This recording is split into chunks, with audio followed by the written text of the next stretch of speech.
But first up today, it had to be the hottest story coming out of West Texas. 2 years ago, drought hit that part of the state hard. Local grasses burned up, and ranchers here had very little access to hay.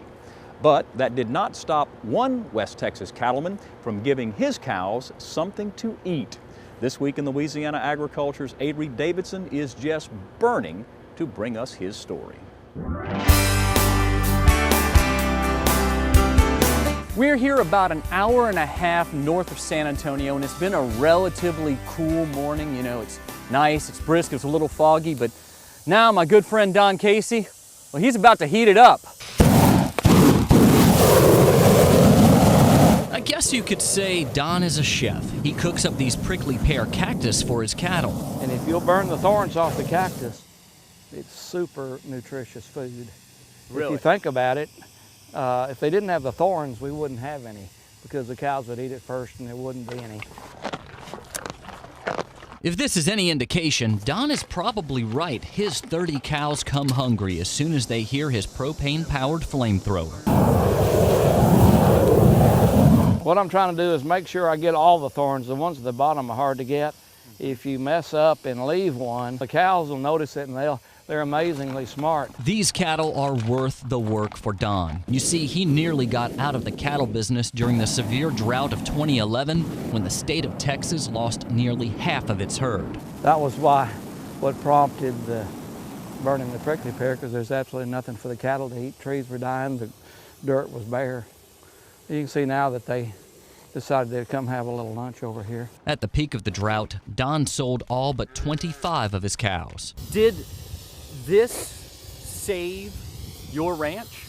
It wouldn't save the ranch, but it allowed me to keep the cattle that had been in the family for generations. Don says the bloodline traces back to the longhorns his great-great-granddaddy raised 100 years ago.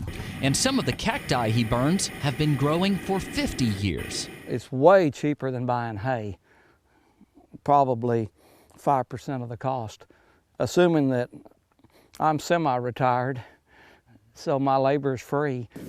So, about that labor force. Well, it looked great, you burning the cactus. Any chance I could have a shot at that? Well, I think you boys from Louisiana can figure it out with a little training. Training? People, now you're in trouble. It's Avery Davidson with a flamethrower.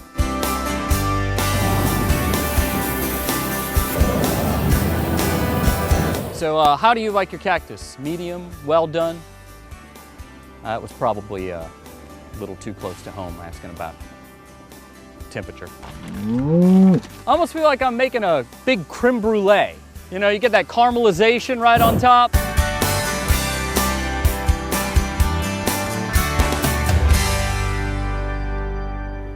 And you know, I have to thank Don Casey for letting me run that flamethrower. I mean, that was just so much fun. I had a smile on my face 8 miles wide, but it was even cooler to see how quickly the cattle came out and just chomp, chomp, chomp on the cactus while it's still smoking.